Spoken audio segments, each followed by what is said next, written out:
Hello there and welcome. This is Mikhail or Michael speaking, and as always, I want to say thank you all who decided to support me financially, be it through PayPal, Patreon, or Super Thanks. I really appreciate it, so thank you and have a good day. Now, today's video I will start with the situation in Zaporizhzhia front in the Orikhiv direction. Especially interesting news are coming in from this front. If you remember yesterday, Ukrainians were continuously attacking from Novotakhmachka, Novodanilovka and Novodarivka, from Novodarivka towards Nesteryanka, from Novodanilovka in the direction of Rabotina, and from Malotakhmachka towards the Russian positions located in between Rabotina and Verbove. It would seem that Russians were able to repel all of those attacks and swiftly went into a counter-offensive here in this sector, and as a result of that were able to significantly advance and recapture some of the territories from the Ukrainian forces. So, as a result of that offensive operations, Russians were able to capture about this much territory.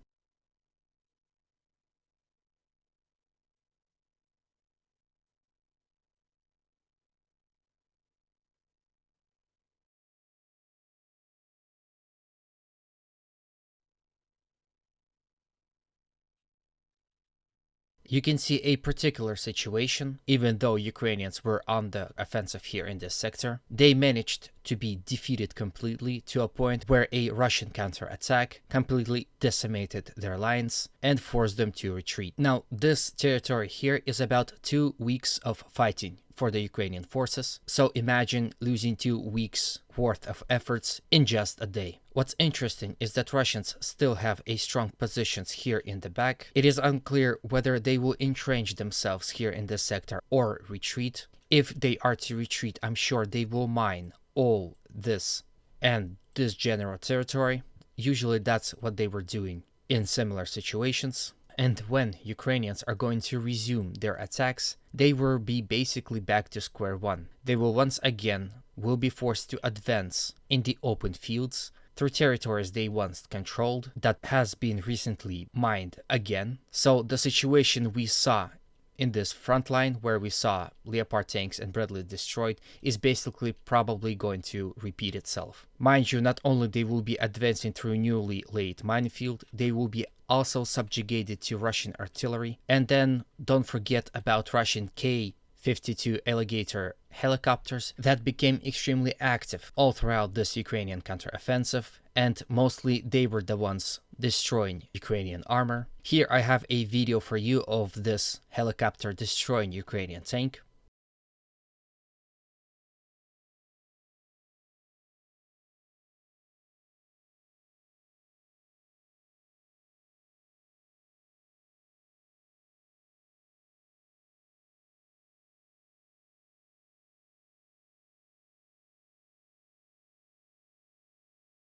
Then I also have a video for you of a Russian helicopter being struck by anti-air missile. However, it survived, and as you can see here on the video, almost entire section of its tail is gone. However, the helicopter is still flying fine. As report suggests, it safely returned to the base without any losses. Then let's move to Piatykhatky. Situation here is most interesting, and it is very difficult to depict the truth. Pro-Russian and pro-Ukrainian sources contradicting each other. For example, Russian sources are claiming that after a failed Ukrainian attack in the direction of Russian positions on this tactical height, as well as here in the direction of Zheribyanki, Russians counterattacked them, and as a result of that counterattack entered Piatykhatky and forced Ukrainians out of the settlement. But fearing Ukrainian artillery retreated back, so according to Russian information, the settlement of Piatykhatky is in a gray zone. Pro-Ukrainian source strongly contradicts this information. They report that Piatykhatky is in their full control.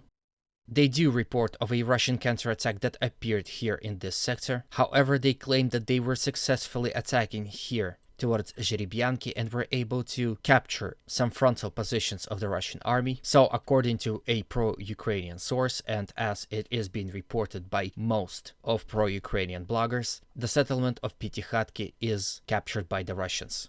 However, as we know, the settlement of Piatykhatky yesterday and today changed hands at least few times, so both Ukrainians and Russians claimed control over this settlement at least once in the last 24 hours. So I think it is safe to say that the settlement of Piatykhatky is still located in the gray zone, because this option, in my opinion, is more logical. Then let's quickly visit Vremivka tactical bridgehead.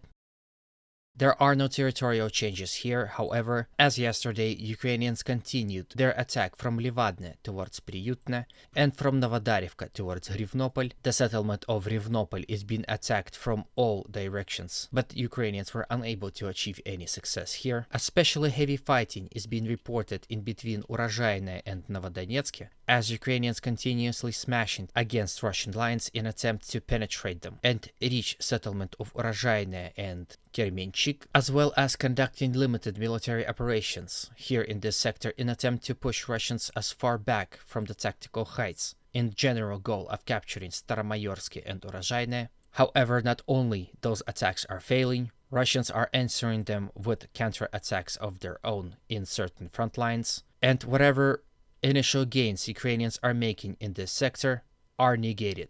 So, no territorial changes in this sector and no breakthroughs as of right now. There were interesting situations happening here around Vuglidar, as Ukrainians also here continued their attack, but without any success. Then we go to Marinka front, where territorial change have happened. If you remember my last video of a remotely controlled tank being detonated in a nuclear explosion manner, it happened here in this sector.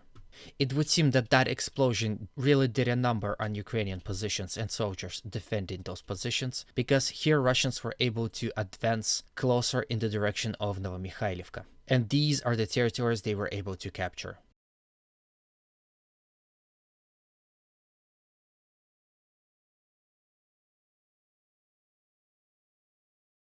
As you can see, the territory Russians were able to capture is not that big. However, it is important to note that this is the general direction towards settlement of Novomikhailivka. Russians have been closing down on this settlement for a long time, and this is the first territorial change in this direction. Not only that, this will generally help all Russian troops in this sector, especially advancing in the direction of Pobeda, and Russians here are on the offensive. Then let's quickly visit Bakhmut or Artyomovsk.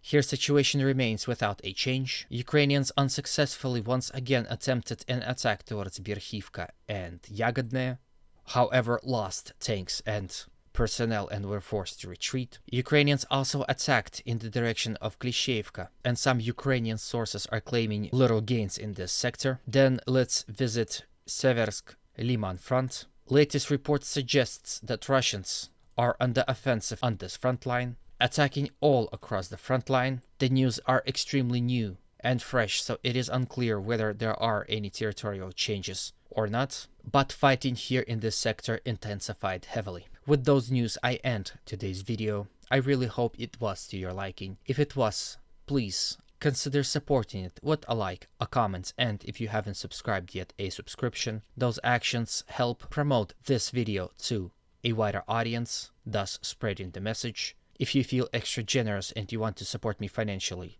please consider doing it through Patreon. Its monthly payment system will really help my financial situation. Thank you in advance. As always, humanity calls me to condemn all violence against human beings. Have a good day, and always remember, Russia will be free and great.